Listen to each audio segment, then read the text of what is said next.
Dan ibu ini persoalannya simpel. Menurut saya, menurut ibu itu udah luar biasa. Kenapa? Selama 4 tahun dia merasa tidak ada sukacita dalam hatinya. Coba. Dia merasa hampa seperti Puripaldo. Hampa, Pak. Hampa. Andai kata di video kan itu. Aduh, bukan dia yang bersaksi tadi. Saya lihat mukanya segar sekarang, sehat. Udah nggak ada lagi asam lambung, udah nggak ada lagi apalagi apel lambung, udah nggak ada lagi apalagi jeruk pisang lambung dan lain sebagainya. Udah nggak ada lagi batu ginjal, yang ada batu permata di anting, di kalung dan lain sebagainya. Amin. Nah, itu, amin. Tinggal dicari dari sini hias. Permata apapun tersedia nanti di sana. Haleluya. Saudaraku yang dikasihi Tuhan, belajar dalam hidup mengandalkan Tuhan. Belajar dalam hidup berserah sama Tuhan. Tadi tiba-tiba kan, udah mau khotbah saya kan, udah mati musik kan, tapi Tuhan suruh berdoa. Dan simpel saja. Dan saudara sendiri yang didoakan ataupun yang tidak didoakan mengalami pesan-pesan khusus dari Tuhan. Amin. Dan saya tahu itu lebih hebat dari khotbahku. Kalau Tuhan sudah khotbahin saudara, enggak usah saya khotbah, saudara bertobat. Halo. Amin. Tapi jangan sampai Tuhan sudah khotbahin saudara, saya sudah khotbahin, enggak tobat-tobat juga. Malah makin kumat, itu repot itu. Bilang kiri kanan, jangan kumat-kumat lagi ya gitu. Jangan kumat-kumat lagi ya. Agak lembut ngomongnya, agak lembut ya. Bilang jangan kumat-kumat lagi ya gitu. Jangan kumat-kumat lagi ya. Haleluya. Persiapan khotbah saya sih tiga lembar ini. Tapi saya bingung kira-kira mana yang bisa sempat saya sampaikan. Sudah 8:30, hampir. Haleluya. Minggu lalu kita belajar tentang murah hati. Siapa yang datang minggu lalu? Coba angkat tangan. Oke. Minggu lalu kita belajar tentang murah hati. Apa artinya murah hati? Murah hati itu artinya adalah memberi, suka menabur, suka menolong, suka memperhatikan orang lain. Dikatakan berbahagialah orang yang murah hati, itu dalam Matius 5 ayat yang ke-7. Artinya diberkatilah orang yang suka memberi, diberkatilah orang yang suka menabur, diberkatilah orang yang suka menolong, diberkatilah orang yang suka memperhatikan yang lain. Amin. Saudara mau diberkati Tuhan? Bilang harus murah hati. Amin. Jangan pelit-pelit. Bahwa saya ada mengalusi. Bilang jangan pelit-pelit. Jangan pelit-pelit. Harus suka memberi. Harus suka memberi. Amin. Biar Tuhan makin tambah-tambahkan. Haleluya. Siapa di sini yang masih merasa dirinya pelit? Jujur dulu, angkat tangan. Puji Tuhan, enggak ada ya. Enggak ada yang ngaku. Haleluya. Ya, silakan masuk. Haleluya. Saudaraku yang dikasih Tuhan, dengarkan baik. Dalam hidup anak Tuhan, kalau mau diberkati, jangan pelit. Amin. Coba kita buka ayatnya, 2 Korintus 9 ayat 6. 2 Korintus 9 ayat 6. Ini nggak tahu kenapa harus diulang ini, tapi biar saudara mantap dulu ini ya. 2 Korintus 9 ayat 6. Coba baca ayatnya. Camkanlah ini. Camkanlah ini. Orang yang menabur sedikit. Orang yang menabur sedikit. Akan menuai sedikit juga. Apa katanya? Akan menuai sedikit juga. Orang yang menabur sedikit menuai sedikit juga. Terus? Dan orang yang menabur banyak akan menuai banyak juga. Sekali lagi ulangi. Camkanlah ini. Orang yang menabur sedikit akan menuai sedikit juga. Aha. Dan orang yang menabur banyak akan menuai banyak juga. Jadi kalau kamu pelit, maka berkat bagimu juga berkat orang pelit. Sedikit kamu memberi, sedikit kamu diberi. Banyak kamu memberi, banyak kamu diberi. Amin. Amin. Makanya perjebuan adalah suka memberi. Gak peduli, babereng mak. Lanjut terus berkat Tuhan. Amin. Haleluya. Ini kesaksian. Dan saya sebagai pendeta juga belajar suka memberi. Amin. Minimal saya memberi senyuman. Haleluya. Shalom. Coba dulu senyum dulu kiri kanan. Walaupun dia mungkin hutang samamu tapi nggak bayar-bayar, tetap senyum. Haleluya. Senyum dulu kiri kanan. Amin. Haleluya. Haleluya. Walaupun dia hutang belum bayar, tetap senyum. Amin. Buat ibu-ibu, suamimu di rumah senyumin ya. Jangan muram, walaupun uang belanja Haleluya. Amin. Iya, kalau datang kaum bapak semangat kalau khotbahnya begini. Saudaraku yang dikasih Tuhan, kalau kamu memberi sedikit, kamu menuai sedikit. Kalau kamu memberi banyak, kamu menuai banyak. Amin. Amin. Minggu lalu kita belajar tentang murah hati. Orang yang murah hati itu harus menabur. Tapi saya ingatkan, menaburlah di tanah yang subur. Jangan kamu menabur di jalan raya. Mau apapun yang kamu tabur gak akan tumbuh-tumbuh. Jangan kamu menabur di samak duri. Apapun yang kamu tabur tidak akan tumbuh dan menghasilkan buah. Kalaupun tumbuh langsung mate. Jangan kamu menabur di atas tanah yang berbatu-batu. Dia bisa saja tumbuh tapi langsung mati juga. Terus kalau begitu Pak, di manakah kita menabur? Minggu lalu kita belajar tempat yang subur untuk menabur adalah di antara orang yang lemah, orang yang miskin, anak yatim piatu, janda-janda miskin. Kalau janda kaya nggak usah. Amin. Termasuk juga duda miskin, tapi kalau duda kaya nggak usah. Haleluya. Amin. Jangan tunjuk kalau kira-kira Mama Anes janda kaya atau janda. Haleluya. Itulah tempat menabur yang subur. Tempat menabur yang subur yang kedua adalah memberkati hamba Tuhan. Kita udah baca ayatnya. Amin. Para penginjil, makanya kalau ada hamba Tuhan, keluarga saudaramu atau siapapun, ya berkati mereka. Gereja di mana hamba Tuhan melayani saudara, berkati mereka. Asa diberkati Tuhan kamu. Tangong nami kan nih, akai ibu-ibu on. Kaum bapak aja yang amin. Saudara mau diberkati Tuhan enggak? Saudara enggak mungkin menuai jagung kalau tidak menabur benih jagung. Kalau kamu bisa menuai jagung padahal tidak pernah menanam biji jagung panakkodo. Dari mana kau? Dari ladang. Bawa apa itu? Saya panen jagung. Loh, kan kamu enggak tanam jagung. Iya, punya tetangga dekat-dekat saya ambil sedikit. Haleluya. Mau diberkati? Belajar murah hati. Tahu nggak saudara, minggu lalu kita buka ayatnya. Orang yang pelit, jangankan diberkati, ke surga pun nggak masuk. Nah, garuk mau mulu sama nona. Macam mana lagi nih? Masa gara-gara pelit nggak ke surga Pak? Mau dibuka nggak ayatnya? Mau? Buka. Siap. Dipretelin sama khotbah. Siap. Nggak tersinggung. Gak sakit hati. Kalau sakit hatilah. Apa-apa juga sih. Karena ini firman Tuhan. Tapi sakit hatilah sama Tuhan. Bukan sama saya. Karena ini bukan perkataan saya. Tapi perkataan Tuhan. Coba kita lihat. 1 Korintus 5 ayat 10. Bukan 1 Korintus 5 ayat 10. 1 Korintus 5 ayat 11. Tetapi yang kutuliskan kepada kamu ialah Ya. supaya kamu jangan bergaul dengan orang Ya. yang sekalipun menyebut dirinya saudara Ya. adalah orang cabul, Orang cabul, kikir, kikir dengan pelit sama enggak? Nama hamaranggi doi. Kikir dengan pelit itu mirip-mirip lah itu. 11-12 itu. Apapun, pelit dengan hemat beda.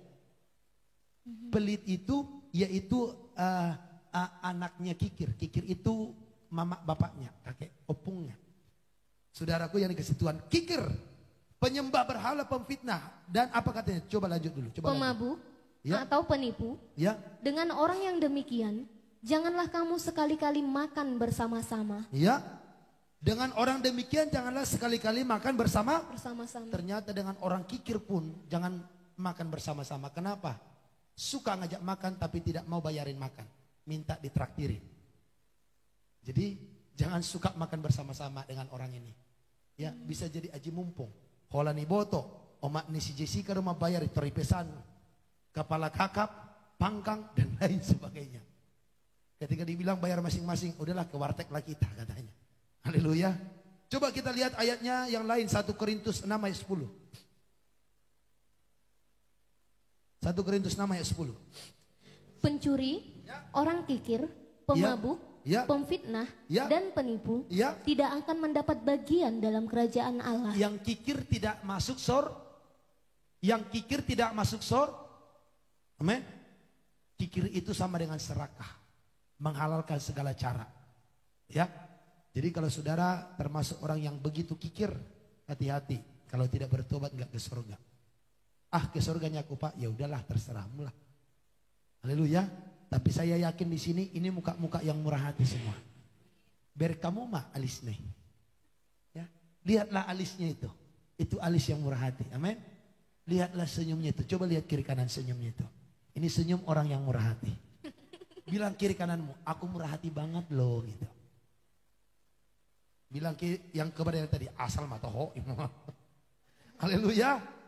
Kalau mau diberkati tadi, menabur kepada orang yang lemah. Yang kedua, memberkati hamba Tuhan. Yang ketiga, memberkati pekerjaan Tuhan, gereja dan lain sebagainya. Oke? Nah, terus yang kedua, yang lanjutannya tadi, supaya kita bisa mempraktekkan murah hati ini, yang pertama tadi kita menabur di tanah yang subur. Yang kedua, kalau memberi harus dengan tersembunyi. Artinya memberilah tanpa pengen dipuji. Memberilah tanpa untuk menonjolkan diri. Amin. Makanya kalau di dalam pelayanan ini ada yang menabur, saya tidak akan pernah umumkan. Titing dihita di Bagasa Bornginon telah diterima uang terima kasih dari Bapak Andri sebesar Rp2.000. Enggak akan pernah. Haleluya. Karena kalau mau diberkati, memberi harus dengan tersembunyi. Dibuka enggak ayatnya? Dibuka. Udah Matius 6 ayat 2 sampai 4. Jadi kalau memberi jangan untuk menonjolkan diri. Matius 6 ayat 2 sampai 4. Jadi apabila engkau memberi sedekah. Apabila kamu memberi sedekah. Janganlah engkau mencanangkan hal itu. Janganlah engkau mencanangkan hal itu. Seperti yang dilakukan orang munafik di rumah-rumah ibadat dan di lorong-lorong. Supaya mereka dipuji. Sebentar. Orang munafiknya di mana katanya tadi? Di rumah-rumah ibadat. Di rumah ibadat. Itu sama dengan di rumah ibadah. Kalau sekarang namanya di gereja.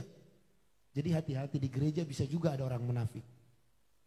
Kalau pemberianmu untuk menonjolkan diri, Tuhan bilang, kamu munafik loh ya. Kamu Siapa di sini yang munafik? Katakan amin. Haleluya. Saudara tidak munafik, amin. Coba lanjut ayatnya, perhatikan. Ini firman, saya cuma bacakan aja sama saudara. Dan di lorong-lorong, supaya mereka dipuji orang. Supaya apa? Dipuji orang. Jadi kalau kamu bersedekah untuk dipuji, kamu munafik. Terus? Aku berkata kepadamu. Sesungguhnya mereka sudah mendapat upahnya. Kalau kamu memberi lalu dipuji orang, wah hebat itu ya. Bapak Opung Ernest Doli itu, dia bisa menabur 30 juta, udah mendapat upah. Dialah yang saya buat contohnya, karena dia gak mungkin sakit hati. Haleluya. Kalau kita memberi supaya dipuji orang, munafik. Dan di surga sudah gak ada upah, karena kita sudah mendapat upahnya apa? Pujian dari orang. Lanjut ayat 3. Tetapi jika engkau memberi sedekah. Tetapi jika kamu mau bersedekah. Janganlah diketahui tangan kirimu. Jangan diketahui tangan kirimu. Apa yang diperbuat tangan kananmu. Yang diperbuat tangan kanan, tangan kiri gak boleh tahu. Artinya harus benar-benar tertutup rapat. Gak usah bilang-bilang. Tahu gak? Saya kemarin untuk pembangunan gereja menabur 30 juta loh ya. Kalian menabur berapa? Cuma 500 ribu. Terlalu kecil. Munafik. Haleluya. Amin. Sebesar apapun pemberianmu ke suatu tempat pelayanan atau panti asuhan, gak usah minta untuk dipuji-puji dan ditonjolkan. Biar kamu dapat upah dari Tuhan. Amen. Tapi Pak, nanti gak dikelola dengan baik, bukan urusanmu lagi. Itu yang mengelola urusan mereka. Supaya kamu tidak salah di hadapan Tuhan. Jangan untuk menonjolkan amin. Bisa diaminkan firman Tuhan ini? Atau saudara jadi sakit hati karena saya bilangin begini? Haleluya. Amin. Ada amin? Amin. Inilah ajaran Alkitab. Jadi Pak, yang selama ini kami lakukan ajaran siapa? Ajaran manusia. Halo. Jadi gimana itu Pak? Ya bertobat. Kalau enggak, tetap munafik. Tapi Pak ada jabatannya di gereja Pak. Enggak peduli. Karena Tuhan lihat hati. Malaikat aja dibuang dari surga. Udah masuk surga pun malaikat karena melawan Tuhan dibuang. Apalagi yang tidak bertobat pengen masuk. Sorry lah ye. Haleluya. Ada amin. Amin. Ada haleluya. Haleluya. Amin. Amin. Saudara sukacita dengar firman ini? Amin. Kalau sukacita tepuk tangan dulu. Oh. Haleluya. Kita lanjut ayat yang keempat. Hendaklah sedekahmu itu diberikan dengan tersembunyi. Hendaklah sedekahmu diberikan dengan tersembunyi. Tersembunyi. Halo. Terus lanjut. Maka Bapamu yang melihat yang tersembunyi. Maka Bapamu yang melihat yang tersembunyi. Akan membalasnya kepadamu. Akan membalasnya kepadamu. Jikalau pemberian kita tersembunyi tidak untuk menonjolkan diri. Bukan untuk dipuji-puji orang. Tuhan akan balas. Amin. Demikian juga Bapak Ibu yang sudah mungkin membantu pelayanan kita yang online ini. Sorry, saya sampaikan dengan baik-baik. Tidak akan saya umumkan. Terima kasih buat persembahan dari ini. Tidak. Kalau Bapak Ibu jadi nggak mau memberi karena tidak diumumkan, ya terserahlah. Memang nggak usah beri kalau pengen minta diumumkan. Karena saya tidak mau saudara menjadi orang yang munafik. Tapi kalau Tuhan yang gerakkan, jangan juga kamu tahan-tahan. Amin. Saya udah pernah saksikan 2 kali saya kosongkan isi dompet karena Tuhan suruh menabur untuk pekerjaan Tuhan. Pertama waktu saya masih di Beligi. Yang kedua setelah saya di Jakarta. Setelah saya di Jakarta itu bukan ratus ribu. Itu sekian JT. Gak usah saya sebutkan. Dan itu saya baru di PHK. Atau bukan PHK. Baru mengundurkan diri. Statusnya lagi pengangguran. Dengar khotbah. Suruh kasih. Saya dengar khotbah. Tuhan bilang kasih semua. Tuhan saya kan udah PHK. Kasih. Habis ibadah saya bilang Pak Pendeta, Pak tolong jangan pulang. Tuhan suruh saya harus menabur. Lari ke ATM ke bawah, kebetulan di mall ibadahnya. Lari saya, Pak Pendeta ini taburan saya. Kaget ini pendeta. Tuhan suruh ini? Iya. Oke. Habis dari situ baru saya nangis, nanti makan apa. Haleluya. Dan jujur saya akui setelah saya menabur, dulu sempat salah motivasi. Saya langsung hitung-hitung, sekian juta kali 30, 60, 100 kali lipat berarti saya dapat berkat dari Tuhan sekian ratus juta. Tahu nggak saudara? Makin saya gituin, gak terjadi apa-apa. Susah. Sampai akhirnya saya ditegur. Jangan kamu coba berbisnis dengan Tuhan. Kamu pikir kalau kamu menabur, lalu kamu hitung-hitung sekian juta yang kamu terima balasannya. Tuhan bilang, kamu tidak akan menerima apa-apa kalau sikap hati begini. Akhirnya saya lupakan. Ketika saya sudah lupa, tiba-tiba ada orang yang tergerak memberkati saya. Menurut saya nggak mungkin dia memberkati sebanyak itu. Ketika saya bertanya, Tuhan kok bisa sebanyak ini dia memberkati? Tuhan ingatkan, beberapa tahun yang lalu kamu pernah menabur. Dan ketika kamu sudah lupa, tapi aku tidak lupa. Kamu hatinya sudah siap dan tidak akan sombong. Kalaupun kamu terima balasannya. Puji Tuhan, saya bersyukur sama Tuhan. Tepuk tangan dulu untuk Tuhan. Kalau disuruh Tuhan untuk menabur, taburlah. Murah hatilah. Amin. Tapi kalau memberi, tadi diingatkan 2 Korintus 9 ayat yang ke-6. Kayaknya yang tentang suci hatinya nggak bisa kita bahas malam ini semua. Kita perdalam di sini. 2 Korintus 9 ayat 6 tadi kembali. Camkanlah ini. Camkanlah ini. Orang yang menabur sedikit. Orang yang menabur sedikit. Akan menuai sedikit juga. Akan menuai sedikit juga. Dan orang yang menabur banyak. Ya. Akan menuai banyak juga. Kalau kita menabur sedikit, sedikit yang kita tuai. Kalau kita menabur banyak, banyak yang akan kita tuai. Tetapi kalau memberi ada syarat yang ketiga. Terus perhatikan ayat 7. Hendaklah masing-masing memberikan menurut kerelaan hatinya. Iya. Jangan dengan sedih hati ya. Atau karena paksaan. Ya. Sebab Allah mengasihi orang yang memberi dengan sukacita. Kalau memberi harus dengan sukacita. Jangan dengan paksa. Jangan terpaksa kasih persembahan 50.000. Jangan terpaksa kasih persembahan 10.000. Haleluya. Berilah dengan sukacita. Tanpa paksa. Sebab Tuhan hanya memberkati orang yang memberi dengan sukacita. Ayat 8. Dan Allah sanggup melimpahkan segala kasih karunia kepada Perhatikan, kamu. kalau kita memberi dengan sukacita tanpa paksaan, Tuhan sanggup melimpahkan segala kasih karunia kepada kita. Sehingga apa yang terjadi? Supaya kamu senantiasa berkecukupan. Supaya kamu senantiasa berkecukupan. Di dalam segala sesuatu. Dalam segala sesuatu. Dan malah berkelebihan dan malah berkelebihan di dalam pelbagai kebajikan. Dalam segala kebajikan. Amin. Amin. Kalau memberi tadi yang pertama di tanah yang subur sudah saya jelaskan apa saja itu. Orang yang lemah, hamba Tuhan, pekerjaan Tuhan. Terus yang kedua, memberi tanpa untuk menonjolkan diri. Yang ketiga, memberi tanpa paksaan. Harus dengan sukacita. Bahasa Bataknya natarojar syarroha. Haleluya. Atas dorongan Roh Kudus. Tapi kalau sudah Tuhan gerakkan, jangan halang-halangi. Karena itu caranya Tuhan melatih hati kita mengandalkan Tuhan. Amin. Amin. Oke, itu sedikit mengulang minggu yang lalu. Kita sekarang masuk tema khotbah. Dan saya yakin ini nggak akan selesai. Jangan langsung berpikir, baru masuk tema khotbah. Udah jam 8:30. Mana jam 3 nama kami mulak. Tenang. Saudara akan pulang tepat pada waktunya. Saudara mau pulang? Saudara mau pulang? Belum. Siapa yang nanti mau pulang? Ke surga. Haleluya. Ya, kita lihat Matius 5 ayat 8. Matius 5 ayat 8. Ya. Berbahagialah orang yang suci hatinya, karena mereka akan melihat Allah. Ya. Berbahagialah orang yang suci hatinya. Yang suci hatinya. Suci hatinya. Iya, bukan cintanya ya. Seperti cinta suci yang pernah ada di Indonesia. Ini hatinya yang suci. Berbahagia. Kemarin kita belajar kata berbahagia diterjemahkan dengan bless dalam bahasa Inggris.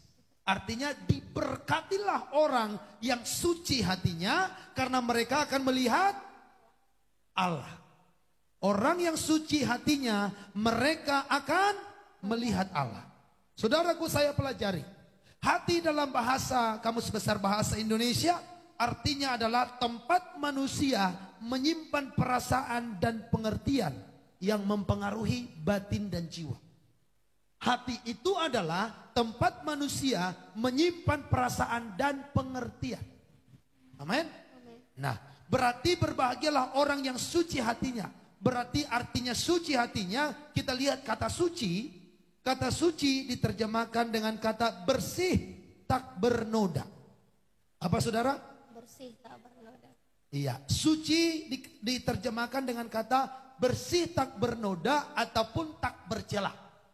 Berarti suci hatinya artinya orang yang tak bernoda dan tak bercela perasaannya maupun pengertiannya. Coba Amsal 4 ayat 23, coba baca. Amsal 4 ayat 23, silakan.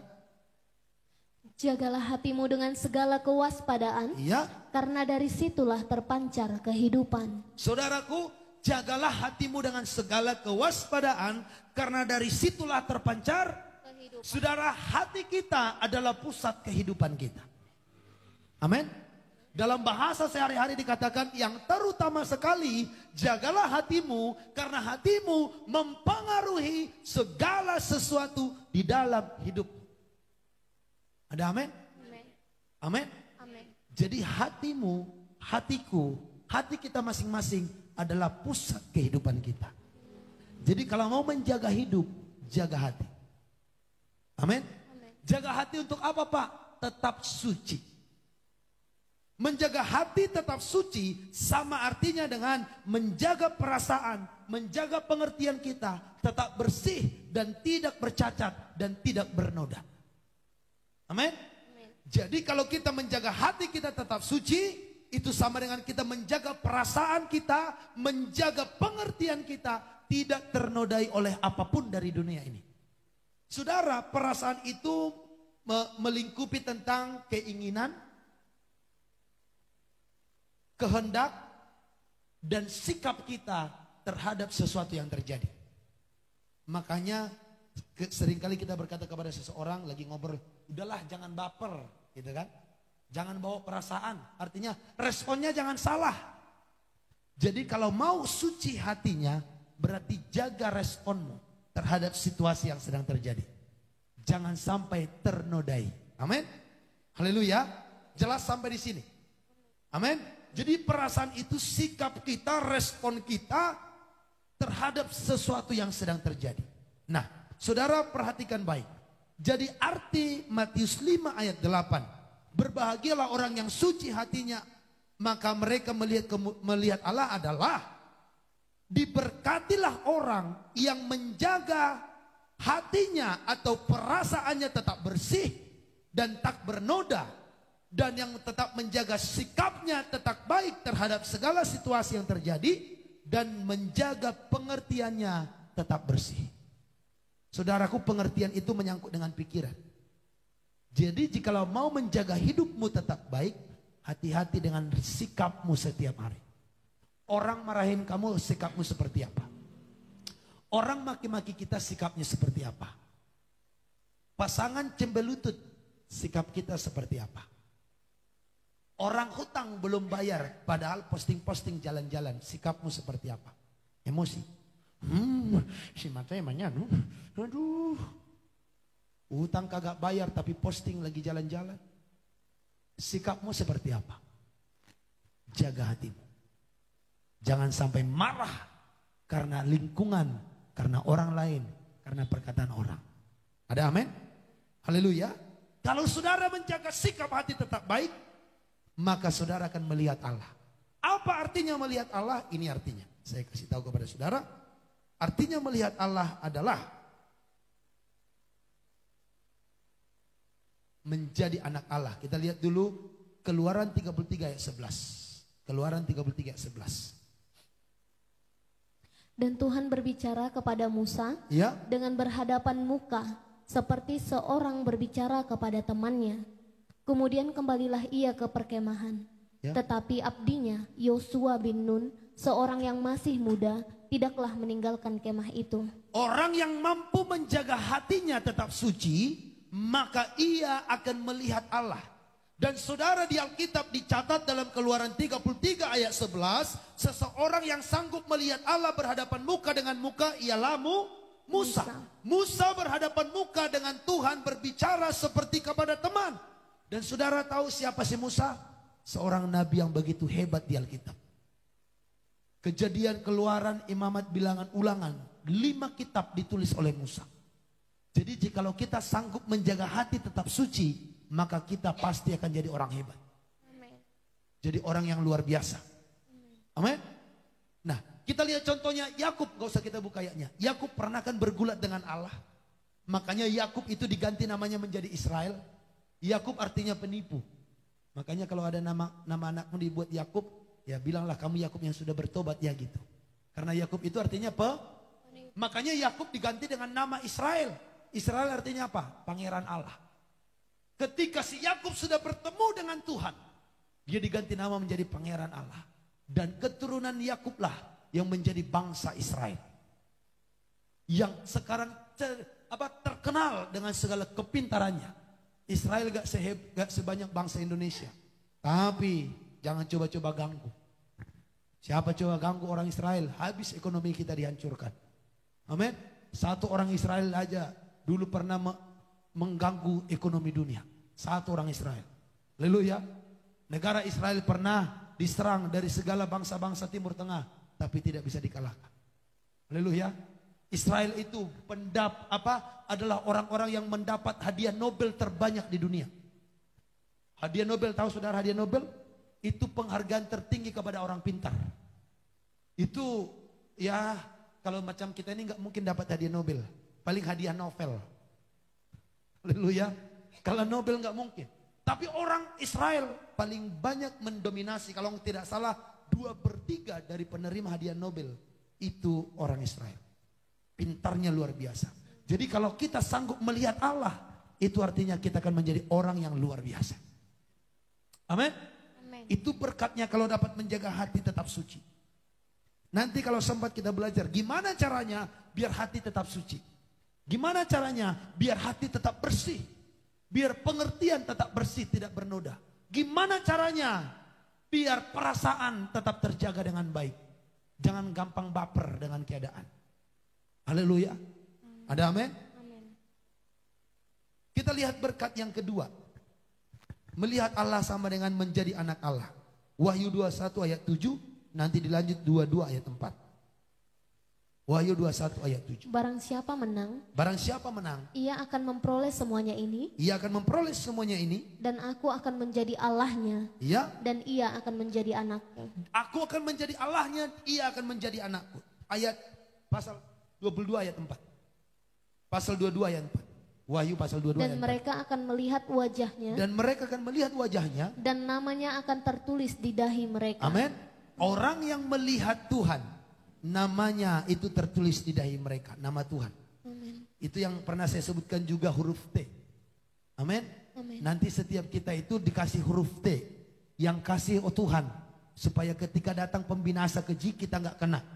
Amin. Itu ada dalam Yehezkiel pasal yang ke-9. Nggak sempat kita baca sekarang. Next time kita belajar, makanya selalu datang, amin.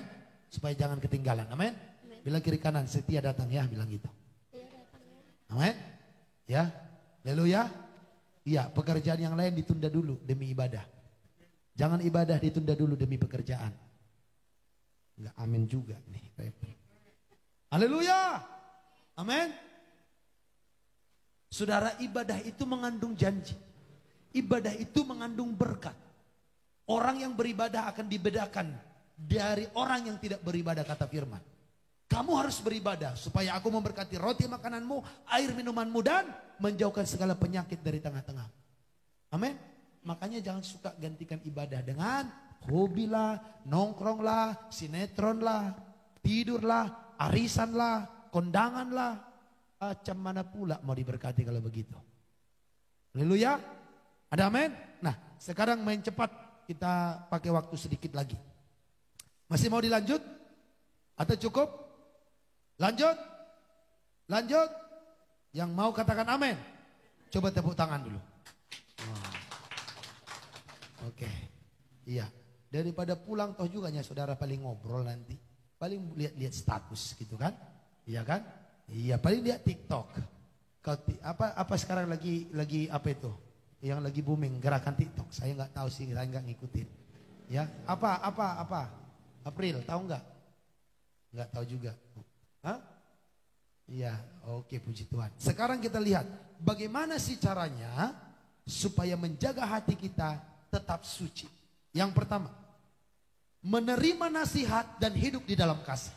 1 Timotius 1 ayat 5.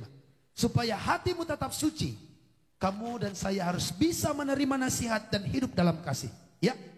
Tujuan nasihat itu ialah kasih yang timbul dari hati yang suci. Iya. Dari hati nurani yang murni, dari iman yang tulus ikhlas. Amin. Saudaraku yang dikasihi Tuhan, bagaimana caranya supaya kita menjaga hati tetap suci? Karena ternyata orang yang menjaga hatinya tetap suci menjadi melihat Allah. Orang yang melihat Allah menjadi orang yang luar biasa. Dipakai Tuhan dengan tanda-tanda ajaib yang heran dan dahsyat. Orang yang sanggup melihat Allah, dia pasti diberkati, dia pasti dipromosikan, dia pasti diangkat tinggi. Tidak mungkin hidupnya biasa-biasa saja kalau sanggup melihat Allah. Ternyata untuk melihat Allah, kita harus mempunyai hati yang suci. Untuk mempunyai hati yang suci, yang harus kita lakukan yang pertama adalah siap menerima nasihat. Hidup di dalam kasih. Karena kasih itu mengampuni. Kasih itu tidak mengingat-ingat kesalahan. Kasih itu murah hati. Kasih itu menguasai diri. Dan lain sebagainya. Amin. Saudara, adakah engkau menjadi seorang yang siap menerima nasihat? Anak-anak muda, jadi kalau kamu dengar khutbah ini, jangan suka bilang sama orang tua begini. Udah saya udah gede. Gak usah dikasih tahu. Presiden aja masih butuh dinasihati, apalagi cuma kau. Baru SMA. Baru juga cuma kuliah, langsung ngomong, saya sudah gede. Pak, udah deh saya udah gede. Udah tahu yang benar. Mama ngoya, Mang. Haleluya. Nanti kalau anakmu bilang begitu, udah anakku, kamu udah jangan terlalu sombong. Presiden aja masih punya penasehat, apalagi kau. Haleluya. Amin. Betul gak saudara? Orang sudah presiden pun harus dinasehati. Betul? Jadi makanya kalau kita punya firman, kita bisa menghancurkan setiap alasan-alasan anak-anak kita. Kenapa saya bisa ngomong begini? Kemarin ada seorang ibu yang curhat, Pak Pendeta, anakku sudah SMA. Dia susah diatur, Pak. Kalau dikasih tahu ngomongnya, aku udah gede mah, udah deh gak usah dinasehati. Bilang gini Bu, bilang presiden aja masih perlu nasihat. Nah apalagi cuma kau gituin aja, gue bilang. Betul gak saudara? Kasih tahu anakmu di rumah. Amin. Jadi supaya hatimu tetap suci, terima nasihat. Yang kedua, hindari omongan yang sia-sia. 1 Timotius 1 ayat 5 juga. Nanti kita lanjut sampai ayat yang ke-6, ayat 6. Tujuan nasihat itu ialah kasih yang timbul dari hati yang suci, dari hati nurani yang murni, dan dari iman yang tulus ikhlas. Ayat 6, tetapi ada orang tidak sampai pada tujuan itu dan yang sesat dalam omongan yang sia-sia. Hati menjadi tidak suci jikalau dari mulut keluar omongan yang sia-sia. Jadi hindari kebun binatang keluar dari mulut kita. Amin. Jangan ada kata-kata makian, kata-kata kotor. Jangan ada kata-kata fitnah. Jangan seperti yang sedang booming di Indonesia. Ngomongnya revolusi akhlak tapi ngomongnya memalukan. Haleluya. Amin. Ngomong revolusi akhlak tapi ceramahnya bukan orang yang berakhlak. Ngomongnya sesuka hatinya. Haleluya. Ada amin? Amin. Jadi kita ini juga harus menjaga omongan kita. Jangan omong sia-sia. Ada amin? Matius 15 ayat 18. Matius 15 ayat 18. Coba dibacakan. Tetapi apa yang keluar dari mulut berasal dari hati. Apa yang keluar dari mulut berasal dari hati. Terus. Dan itulah yang menajiskan orang. Apa yang keluar dari mulut itulah yang menajiskan orang. Emang apa itu? Lanjut. Karena dari hati timbul segala pikiran jahat, pembunuhan, perzinahan, percabulan, pencurian, sumpah palsu dan hujat. Terus ayat sampai 20. Itulah yang menajiskan orang. Terus. Tetapi makan dengan tangan yang tidak dibasuh tidak menajiskan orang. Apa yang membuat kita menjadi najis? Kata-kata yang keluar dari mulut kita yang sia-sia. Yang berisi kejahatan, yang berisi pembunuhan, yang berisi perzinahan, percabulan, pencurian dan lain sebagainya. Makanya haramkan mulai sekarang ngomong kotor. Bilang kiri kanan, ngomong kotor itu haram. Ngomong kotor itu haram. Ngomong kebun binatang itu haram. Ngomong memaki itu haram. Memaki itu haram. Amin. Siap melakukan ini? Pastikan yang sudah datang ke Zaitun Philadelphia di rumah tidak keluar lagi kebun binatang. Amin. Di arisan dalam jualan gak keluar lagi kata-kata makian. Amin. Walaupun hutang gak dibayar, tidak dimaki. Amin. Amin. Biar suci hatinya. Biar melihat Allah. Kalau sudah melihat Allah diberkati. Jadi orang hebat. Dengarkan baik. Kalaupun orang itu gak bayar uangnya kepadamu, Tuhan bisa bayar lebih banyak daripada itu kepadamu. Asalkan hatimu sudah suci. Amin. Kalaupun orang itu tidak jadi bayar, dengarkan baik. Dari tempat yang lain Tuhan bisa buka berkat tingkap langit untuk memberkati hidupmu. Yang percaya katakan amin. Haleluya. Tapi suci hatinya. Amin. Mau suci hatinya? Diterima enggak khotbah saya malam ini? Ini menasihati saudara, betul? Walaupun saya lebih muda. Haleluya. Jangan seperti yang di luar sana. Ngapain ikut Pak Merpaung? Masih muda dia katanya pula. Haleluya. Saya kan ngomong firman Tuhan. Ada amin? Kalau mungkin masalah yang lain, ya saudara bisa lebih pintar. Tapi masalah firman Tuhan tidak pandang usia. Amin. Tapi memandang kepercayaan dari Tuhan. Haleluya. Bisa saja tua. Tapi kalau tidak dipercaya Tuhan mau jadi apa? Banyak orang tua tinggalnya di Lapotuak. Banyak orang tua kerjanya main judi dan lain sebagainya. Amin. Oke, yang ketiga. Untuk menjaga hati tetap suci yang harus kita lakukan adalah percaya seperti yang dikatakan kitab suci. Yohanes 7 ayat 38. Yohanes 7 ayat 38. Barang siapa percaya kepadaku seperti yang dikatakan oleh kitab suci. Iya. dari dalam hatinya akan mengalir aliran-aliran air hidup. Kalau kita percaya kepada Tuhan seperti yang dikatakan kitab suci, dari hati kita mengalir aliran air hidup. Amin. Maka kalau mau belajar percaya Tuhan, belajar percaya seperti kata firman. Makanya orang benar, orang percaya, orang Kristen harus suka baca Alkitab. Kalau bersaksi kata firman, bukan kata pendeta kami, bukan kata gereja kami. Karena gereja tidak masuk surga. Yang masuk surga adalah orang. Amin. Gedung gereja, organisasi gereja tidak ada di surga. Yang ada di surga orang yang hidup dalam kebenaran. Amin. Haleluya. Makanya di sini kita dipersatukan tanpa melihat merek gerejanya. Amin. Ini semuanya orang-orang yang cinta Tuhan. Katakan haleluya. Katakan amin. Amin. Haleluya. Haleluya. Yes, amin. Belajar percaya seperti kata firman. Yang keempat, saya mencepat saja. Untuk menjaga hati tetap suci yang harus kita lakukan adalah berpegang kepada firman. 1 Timotius 3 ayat 9 sampai 10.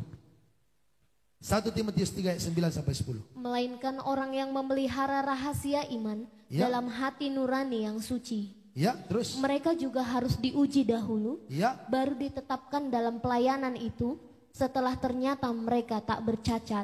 Iya, mereka itu adalah orang yang memelihara rahasia iman. Jadi memelihara iman, berpegang kepada firman, sekalipun mengalami masa ujian. Saudaraku, kalau kamu menghadapi masalah pergumulan, ketika kamu percaya Tuhan, dengarkan baik, itu imanmu sedang diuji. Supaya kamu punya hati yang suci. Jadi ketika ada banyak masalahmu, sementara kamu sudah berdoa, sudah belajar cari Tuhan, dengarkan baik, itu imanmu sedang diuji. Supaya kamu punya hati yang suci. Kalau iman diuji, kita menang, hati kita suci. Kalau hati sudah suci, melihat Allah, melihat mujizat, melihat promosi, melihat berkat. Katakan amin. Haleluya. Satu lagi, untuk menjaga hati tetap suci. Tunduk kepada Allah dan mendekat kepada Tuhan. Yakobus 4 ayat 8. Yakobus 4 ayat 8, ini ayat yang terakhir. Katakan puji Tuhan. Katakan haleluya. Iya. Ini ayat terakhir itu ayat penghibur. Ayat kesukaan jemaat adalah ayat Iya. Setuju saudaraku? Ya setujulah. Masa gak setuju? Nanti kalau gak setuju saya tambahin 5 ayat lagi kan jadi lama. Ya silakan baca. Mendekatlah kepada Allah. Mendekatlah kepada Allah. Dan ia akan mendekat kepadamu. Maka ia akan mendekat kepadamu. Coba dari ayat 7 dulu, dari ayat 7. Karena itu tunduklah kepada Allah. Karena itu tunduklah kepada Allah. Dan lawanlah iblis. Lawanlah iblis. Maka ia akan lari daripadamu. Maka si iblis akan lari daripadamu. Mendekatlah kepada Allah. Mendekatlah kepada Allah. Dan ia akan mendekat kepadamu. Maka Tuhan akan mendekat kepadamu. Terus. Tahirkanlah tanganmu. Tahirkanlah tanganmu. Hai kamu orang-orang berdosa. Ya. Dan sucikanlah hatimu. Sucikanlah hatimu. Hai kamu yang mendua hati. Hai kamu yang mendua hati. Saudaraku yang dikasih Tuhan, untuk menjaga hati tetap suci, tunduk dan mendekat kepada Allah. Amin. Ada beberapa penyebab hati kita menjadi tidak suci, tadi sudah kita baca ayatnya, karena tidak mengikuti perintah Tuhan. Yang kedua, karena mendengarkan ajaran-ajaran sesat atau omongan yang sia-sia. Yang ketiga, karena mengikuti hawa nafsu. Kita lanjut minggu depan. Oke? Saudaraku, saya ulangi, untuk mempunyai hati yang suci, kita harus melakukan beberapa hal. Yang pertama tadi, apa? Menerima nasihat dan hidup dalam kasih. Oke? Yang kedua, menghindari omongan yang sia-sia. Yang ketiga, percaya seperti yang dikatakan kitab suci. Yang keempat, memelihara iman dan tahan uji. Yang kelima, tunduk dan mendekat kepada Allah. Amin. Apa yang membuat hati tidak suci? Tidak mengikuti perintah Tuhan. Lawan katanya yang tadi, mendengarkan ajaran yang sesat. Yang ketiga, mengikuti hawa nafsu. Ayat-ayatnya kita bukakan minggu depan. Katakan puji Tuhan. Katakan haleluya. Oke, saudara diberkati dengan firman Tuhan malam ini. Haleluya, yang diberkati berikan tepuk tangan yang terbaik bagi Tuhan. Haleluya. Kita berdoa. Terima kasih Tuhan buat firman-Mu. Kami bersyukur, kami mau melakukannya. Tolonglah kami supaya punya hati yang suci. Roh Kudus, jadikan kami setia seperti yang Tuhan mau. Jauhkan kami Tuhan dari hati yang jahat, dari hati yang kotor. Urapi kami, urapi seluruh umat-Mu, hamba-hamba-Mu yang ada di tempat ini. Supaya kami mempunyai hati yang suci dan menjaganya dengan baik. Dan kami yakin Tuhan, kami akan melihat Allah, kami akan melihat pribadimu, kami akan menjadi orang yang dahsyat dan luar biasa. Karena kuasa Tuhan bekerja dalam hidup kami. Berkati seluruh umatmu pada malam hari ini. Sebentar kamu beri persembahan, berkati persembahan kami, berkati seluruh umatmu yang memberi